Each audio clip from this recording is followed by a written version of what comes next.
ओम। वेद रहस्य चौथा भाग। डार्विन के विकासवाद पर आक्षेप। पहला आक्षेप। एक विकासवादी शास्त्रज्ञ के मतानुसार प्राणी के उद्भिदों से लेकर मनुष्य योनि तक पहुंचने में 67 लाख योनियां बीज की आंकी जाती है, परंतु इन 67 लाख योनियों का विवरण देकर उनमें योनि विकास प्रमाणित करने की तो कतई क्या है, उनके नाम भी बतलाना असंभव है। जर्मन के प्रसिद्ध प्राणी शास्त्रज्ञ अर्नेस्ट हैकल ने एक जगह लिखा है कि मछली से मनुष्य होने तक कम से कम 53,75,000 योनियां बीती है। संभव है कि यह संख्या इस 53 लाख से 10 गुनी हो। पुराणों में कुल योनियां 84 लाख वर्णित है, जिनकी तफसील एक जगह इस प्रकार मिलती है। स्थावर योनियां 30 लाख, जलचर योनियां 9 लाख, कृमि योनियां 11 लाख, पक्षी योनियां 10 लाख, पशु योनियां 20 लाख, मनुष्य योनियां 4 लाख, योग 84 लाख। स्थावर योनियों को छोड़कर जलचर से मनुष्य तक 54 लाख योनियां पुराणों के अनुसार है, परंतु हैकल ने सैकड़ों वर्षों के बाद उन्हें केवल 54 लाख कूता है। फिर इन 54 लाख योनियों के विवरण देने में हैकल ने यह कहकर अपनी असमर्थता प्रकट की है कि संभव है यह संख्या इससे 10 गुनी हो।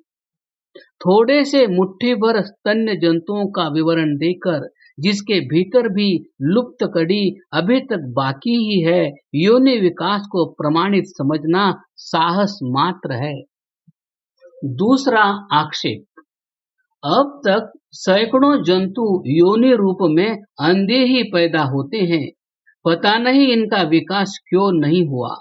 और पशुओं को छोड़कर अनेक द्वीपों में अब तक मनुष्य भक्ष पशु मनुष्य पाए जाते हैं। इनके ज्ञान की क्रमशः वृद्धि न होने का समाधान क्या है? तीसरा आक्षेप। योनि परिवर्तन वाद की पुष्टि में एक युक्ति यह भी दी जाती है कि मनुष्य के गर्भ की अवस्था भी इस वाद की पुष्टि करती है। एक, इस युक्ति का तात्पर्य यह है कि गर्भ के प्रारंभिक मासों में उस गर्भ का चित्र उन्हीं जंतुओं से मिलता जुलता होता है जिनसे उन्नत होकर योनि विकास द्वारा मनुष्य बना हुआ कहा जाता है। अंत के 6 मासों में उसमें मनुष्यत्व के चिन्ह प्रकट हुआ करते हैं, परंतु यह कथन अब हाल की खोजों से ठीक सिद्ध नहीं होता। थियोसॉफिकल पाथ में डॉक्टर वुड जोन्स के कथन का हवाला देते हुए C.J. रियान ने लिखा है, हैकल का यह वाद कि मनुष्य का गर्भ बंदरों के गर्भ से लगभग अंत के मासों तक पहचाना नहीं जा सकता, अशुद्ध और त्याज्य है। कुछ एक आवश्यक अंग जैसे कि मनुष्य के पांव एक मांसपेशी के साथ जो मनुष्य के नीचे के जंतुओं में नहीं पाए जाते, मनुष्य के गर्भ में यथासंभव प्रारंभ में ही प्रकट हो जाते हैं। यदि मनुष्य 4 पांव वाले जंतुओं आदि की योनियों से गुजरकर बना होता तो वे अवयव अवश्य गर्भ के अंत में प्रकट होते। डॉक्टर वुड जोन्स और रियान का भाव उनके ही शब्दों से समझा जा सके, इसलिए इन दोनों सज्जनों के लेखों के उद्धरण फुटनोट में दिए गए हैं। वुड जोन्स ने अपने लेख में, जैसा कि उनके उद्धरण से मालूम होगा, इस बात का स्पष्ट रीति से वर्णन कर दिया है कि मनुष्य योनि विकास द्वारा नहीं बनी है, किंतु उसकी योनि इन सब से भिन्न और स्वतंत्र है। जब 10 मास में रज और वीर्य के मेल से मनुष्य बन जाता है, तब उसे लाखों वर्षों में बना हुआ बताना ईश्वरीय शक्ति अर्थात नेचर का अपमान करना है। कुछ एक और भी प्रमाण दिए जाते हैं। 2, ब्रिटिश अद्भुतालय लंदन के इंचार्ज डॉक्टर इथरीज ने अपने अनुभव के आधार से लिखा है कि इस महान अद्भुतालय में किंचित मात्र भी योनि परिवर्तन की पुष्टि का कोई साधन नहीं है। विकासवाद की स्थापना के लिए जो कुछ कहा जाता है उसका 9 दशमलव बकवास मात्र है। वह न तो जांच पड़ताल से ठीक प्रतीत होता है और न घटनाओं से उसकी पुष्टि होती है।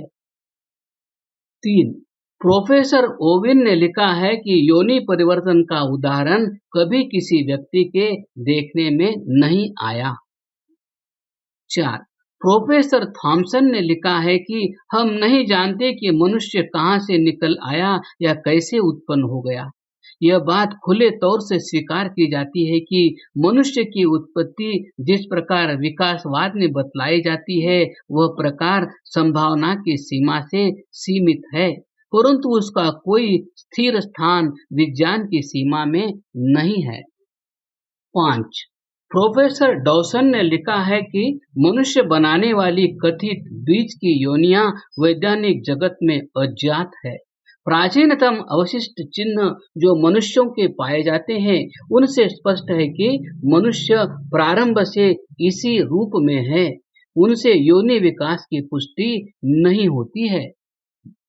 चौथा आक्षेप, यह विकासवाद प्रत्यक्ष के विरुद्ध है, इसलिए अवैज्ञानिक है। संसार में एक सार्वत्रिक नियम देखा जाता है कि जो चीज उत्पन्न होती है नष्ट हो जाती है, जो चीज बढ़ती है अंत में घटने लगती है। सूर्य की गर्मी बढ़कर अब घट रही है। मनुष्य उत्पन्न होकर युवा होता है, फिर बूढ़ा होने लगता है और अंत में मर जाता है। वृक्षों को भी यही अवस्था होती है।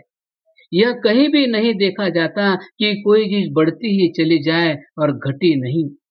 विकास के साथ ह्रास अनिवार्य है, परंतु डार्विन का विकासवाद एक पहिए की गाड़ी है, ह्रास शून्य विकास है, इसलिए अस्वीकार्य है।